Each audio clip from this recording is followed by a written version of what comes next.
स्वामी प्रसाद मौर्य को लेकर बड़ी चर्चा रही। तीसरे मोर्चे का गठन भी उन्होंने किया। लेकिन बीते कुछ दिनों से देखने को मिल रहा है कि लगातार वो मायावती के शान में कशीदे पड़ रहे हैं। आपको नहीं लगता कि बसपा की वापसी की तैयारी कर रहे हैं, वो जमीन तैयार कर रहे हैं उत्तर प्रदेश में?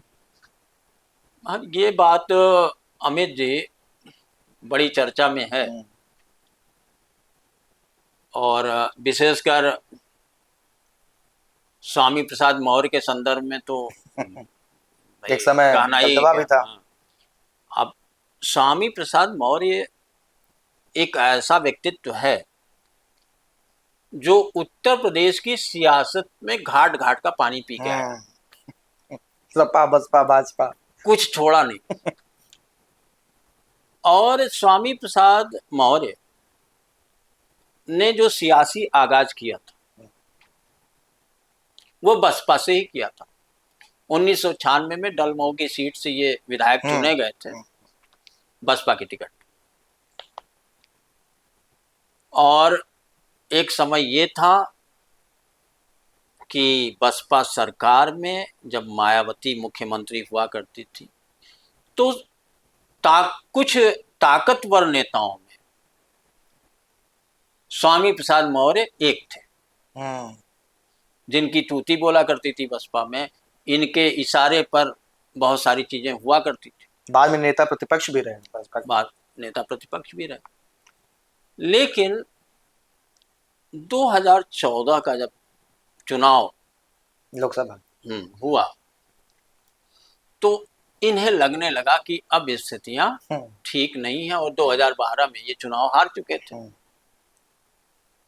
तो ये 2017 आते आते भाजपा में एंट्री कर गए। और जब 2017 का रिजल्ट आया तो ये उत्तर प्रदेश के कैबिनेट में, भाजपा की कैबिनेट में ये मंत्री बने। अब 2019 के 22 के चुनाव में के पहले इन्होंने फिर करवट बदलना शुरू किया। ओबीसी का हक मार रही भाजपा। हाँ, बहुत सारी चीजें की और आते आते ये साइकिल पर सवार हो गए। उत्तर प्रदेश में एक समय ऐसा आया कि ये अपनी सीट नहीं बचा पाए। और जब ये सीट नहीं बचा पाए तो इन्हें लगा कि हम तो हाशिए में चले गए, सियासी हाशिए पे। तो इनके दिमाग में अब एक और करवट इन्होंने लिया और वो कि सपा की साइकिल को भी बाय बाय कर दिया और अपनी एक नई पार्टी, अपनी जनता दल स्थापित की।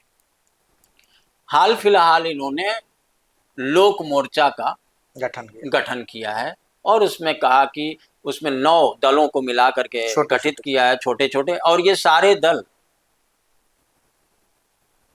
राजनीति जातिवादी जो दल, हाँ, जाति आधारित जो दल हैं उनको मिला करके किया। इन्होंने दावा, ये सबसे इन्होंने उन दलों से कहलवा भी लिया कि हम भाई सीएम चेहरा होंगे। यूपी के, हाँ, अपना अनाउंस कर दिया कि हम सीएम चेहरा होंगे उत्तर प्रदेश के। खैर ये अलग की बात। इस दौरान स्वामी प्रसाद मौर्य को लगा कि सारा कुछ करने के बावजूद हम बसपा वाले जो कद्दावर नेता हुआ करते थे उस स्थिति पे पहुंच पाएंगे या नहीं, ये इन्हें खुद संशय। हालांकि ये दावा कर रहे हैं कि इनका जो लोक मोर्चा है अगर सत्ता में आएगा तो वो दलितों को, अति पिछड़ों को और अल्पसंख्यकों को अधिकारों की रक्षा करेगा, उनके हित में काम करेगा। इन्होंने दावा भी किया, इन्होंने अपने घोषणा पत्र में ये बात कही। अब अचानक बाराबंकी में प्रेस कॉन्फ्रेंस के दौरान स्वामी प्रसाद मौर्य ने बड़ी बसपा प्रमुख मायावती पर, जिस पर टिकट बेचने का आरोप लगा करके इन्होंने पार्टी छोड़ी थी, उस बसपा प्रमुख मायावती के शान में कसीदे पड़े और कहा कि उत्तर प्रदेश में अगर भाजपा, बसपा और सपा के मुख्यमंत्रियों की बात की जाए तो मायावती का जो मुख्यमंत्रित्व काल था वो सबसे बेहतरीन था। कानून व्यवस्था सही थी और इसकी गूंज पूरी दुनिया में थी। हालांकि एक बात उन्होंने दबी जुबान से कही, लेकिन मायावती अंबेडकर के विचारों से और कांसी राम के विचारों से दूर हो गई है, इसलिए जनता उनसे दूर हो गई। आप गौर करिए, इसके ठीक एक दिन पहले उन्होंने नेशनल कोऑर्डिनेटर आकाश आनंद की शान में कसीदे पढ़े थे और ये साफ कर दिया था कि आकाश आनंद राजनीति में नए हैं और उन्हें बसपा में और महत्व दिया जाना चाहिए। अब इसके दो मायने, एक मायने तो ये है कि स्वामी प्रसाद मौर्य को अब ये लगने लगा है कि उनकी सियासी पारी अपने बदौलत अब वापस ही नहीं कर पाएंगे और उनका भला बसपा में ही होना है, जहां से शुरुआत करी, जहां से शुरू किया है। उसके पीछे कारण ये है कि अगर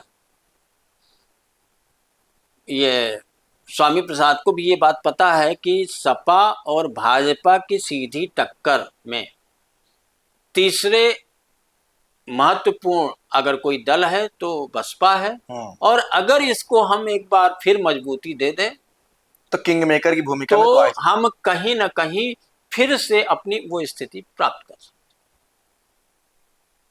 एक सियासी मायने ये है कि वो मायावती की प्रशंसा करके, नेशनल कोऑर्डिनेटर आकाश आनंद की प्रशंसा करके पुनः वापसी करना चाहते हैं। दूसरा, इसके दूसरे मायने और हैं।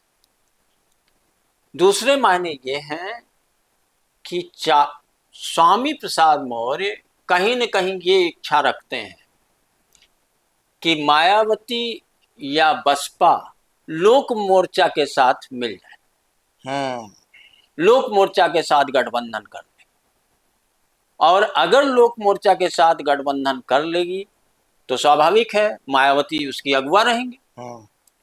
ऐसा तो है नहीं कि लोक मोर्चा के स्वामी प्रसाद मौर्य हो जाएंगे, मायावती अगुवा रहेंगे, बड़ी नेता और बड़ी नेता भी हैं, पार्टी का जनाधार भी है, 4 बार के मुख्यमंत्री रही हैं, तो उनको इग्नोर तो करने का सवाल ही नहीं है और मायावती कभी इस पे एग्री भी नहीं करेंगे।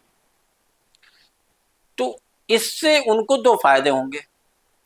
एक, लोक मोर्चा में के जहां जहां प्रत्याशी चुनाव लड़ेंगे वहां उन्हें दलितों का सपोर्ट मिले। दूसरे, मायावती को यह फायदा होगा कि मौर्य या अति पिछड़ी जातियों पे जहां जहां स्वामी प्रसाद मौर्य की पैठ है या अन्य जो उनके 9 जो जाति आधारित दल हैं उनकी पैठ है, या आप ऐसे कह सकते हैं जहां दलित और पिछड़ों क्षेत्र में बड़ी संख्या है, वहां मायावती के प्रत्याशियों को भी फायदा हो। इससे दो चीजें होंगी। एक, अगर ऐसा हो जाता है तो बसपा एक बार उत्तर प्रदेश की सत्ता में फिर से वापस आ सकती है और चूंकि लोक मोर्चा के साथ लोक मोर्चा इससे जुड़ा रहेगा तो कहीं न कहीं स्वामी प्रसाद मौर्य भी सत्ता के भागीदार बनेंगे। तो दूसरा मायने ये भी है कि स्वामी प्रसाद मौर्य ऐसे ही मायावती के प्रशंसा नहीं कर रहे हैं, उनके पीछे दो रास्ते हैं। एक, वो बसपा में वापसी चाहते हैं, दूसरा वो समर्थन बसपा का चाहते हैं, लोक मोर्चा, हाँ, लोक मोर्चा के साथ छोटा सा ही लेकिन गठबंधन चाहते हैं। और सबसे बड़ी इसमें जो बात है वो ये है कि मायावती और लोक मोर्चा अगर जुड़ा तो इसमें सबसे ज्यादा नुकसान सपा और भाजपा को होगा। क्यों? क्योंकि लोक मोर्चा या स्वामी प्रसाद मौर्य उसी फार्मूले पर राजनीति कर रहे हैं जिस फार्मूले पर सपा राजनीति कर रही है, यानी पीडीए। और भाजपा दलित और पिछड़ों को, अति पिछड़ों को अपने पाले में करने में की पूरी कोशिश, पूरा जोर लगाए हुए।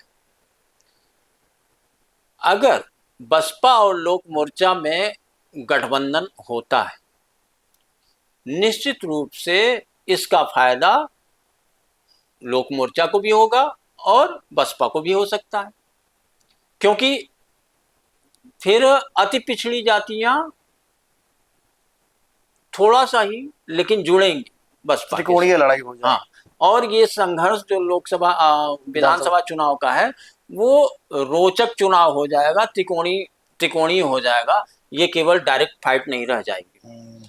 तो हालांकि मायावती ने कह दिया है कि हम किसी से गठबंधन नहीं करेंगे, अकेले चुनाव लड़ेंगे, लेकिन ये सारी चीजें राजनीति में संभव नहीं होती है। राजनीति में कभी भी दरवाजा बंद नहीं होता। राजनीति में सभी विकल्प हमेशा सभी खुले रहते हैं विकल्प। तो स्वामी प्रसाद मौर्य इन्हीं दो दृष्टिकोण को लेकर के चल रहे हैं कि या तो बसपा में वापसी या बसपा के साथ गठबंधन। दोनों में ही उन्हें लगता है कि उनके दोनों हाथ में लड्डू आ जाएंगे। यही स्थिति फिल वक्त दिखाई पड़ रही।